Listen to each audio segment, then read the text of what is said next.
welcome back to my video. Kali ini kita akan belajar mengenai structure and functions of plants. Oke, jadi di dalam sebuah tanaman atau pada tanaman itu ada organ-organnya gitu ya. Yang pertama itu ada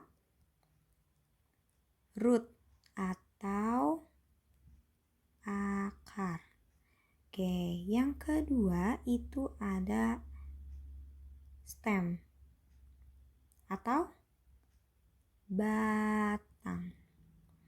Yang ketiga itu ada daun ya atau leaves. Oke, nah ketiga ini mempunyai different function ya.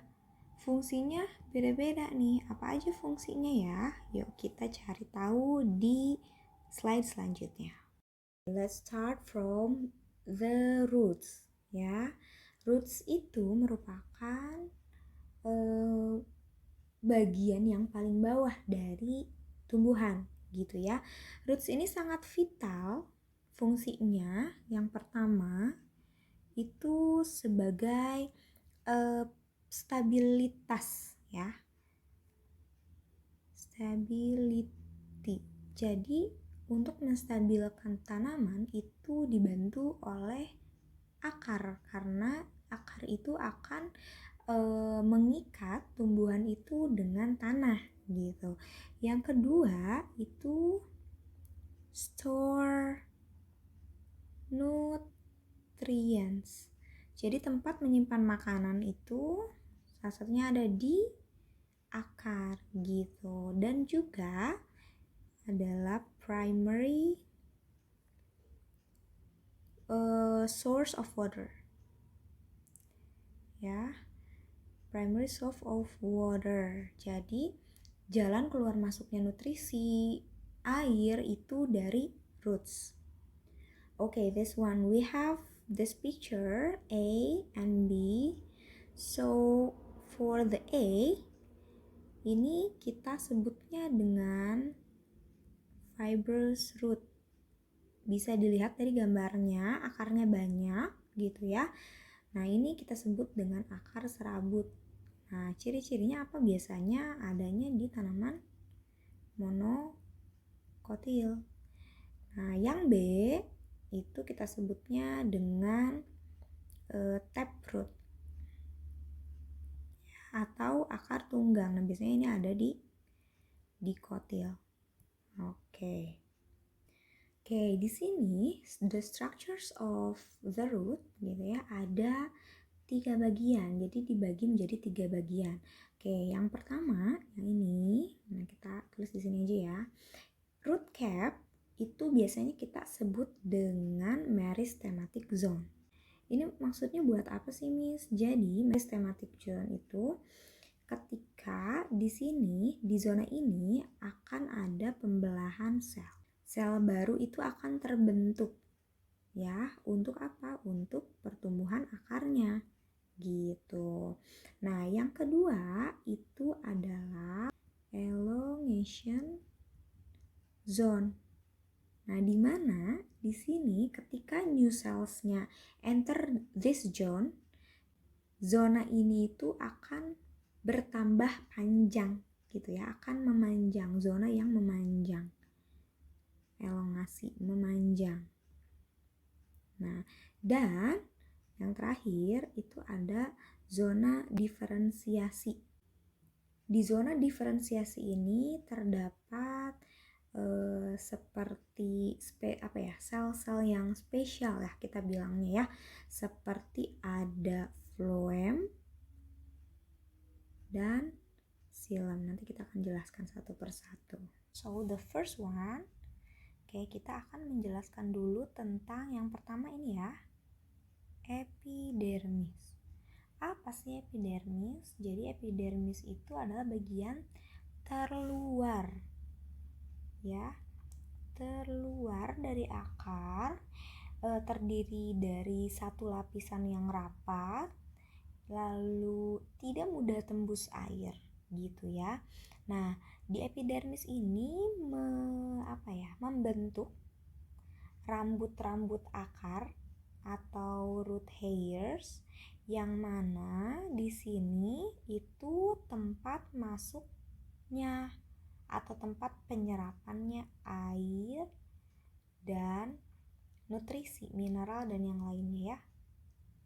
Oke, air, garam mineral, nutrisi dan yang lainnya. Lalu selanjutnya ada yang namanya cortex. Nah, di sini ya.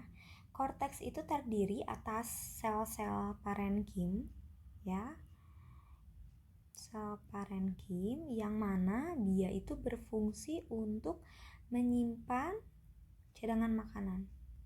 Store the nutrients dan berperan dalam pertukaran zat. Jadi kalau misalkan ada zat yang akan ditukar atau misalkan ada seperti lalu lintasnya ya. Nah, ada di cortex ya, pertukaran zat gitu. Tadi root hairs kita sudah bahas.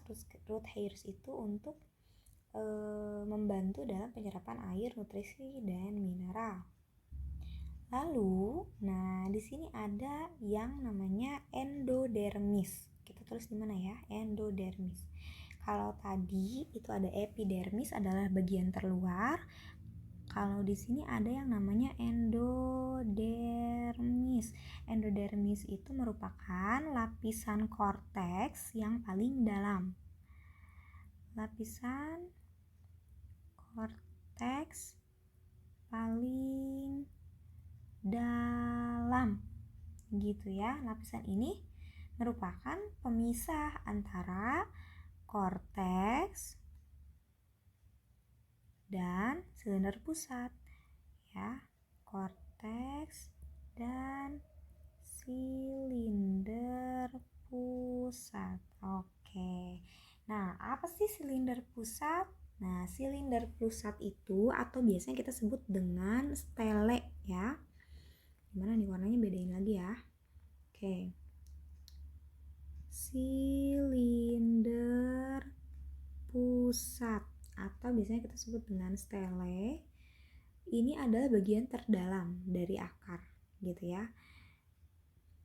Terdalam dari akar. Jadi stele itu kan udah dalam tuh. Nah, di bagian stele yang terluar itu disebutnya perikambium.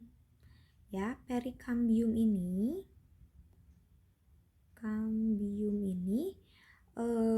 bagian yang membelah dan membentuk cabang akar. Jadi akan membelah, membentuk cabang-cabang akar. Gitu ya. Terus Miss, di sini ada yang namanya phloem and xylem. Bedanya apa ya? Oke, kita dari phloem dulu ya. Oke. Phloem itu responsible for transporting nutrients. Jadi sugars, protein, mineral, terus molekul-molekul yang lain itu diambil oleh phloem dan xylem. Nah, di sini udah tertera nih water transport. Nah, xylem itu untuk transportasi air dan mineral. Gitu ya. Jadi kalau kita perbesar, xylem itu bagian ininya ya. Nah, ini phloem itu yang ininya. Oke, sudah jelas ya.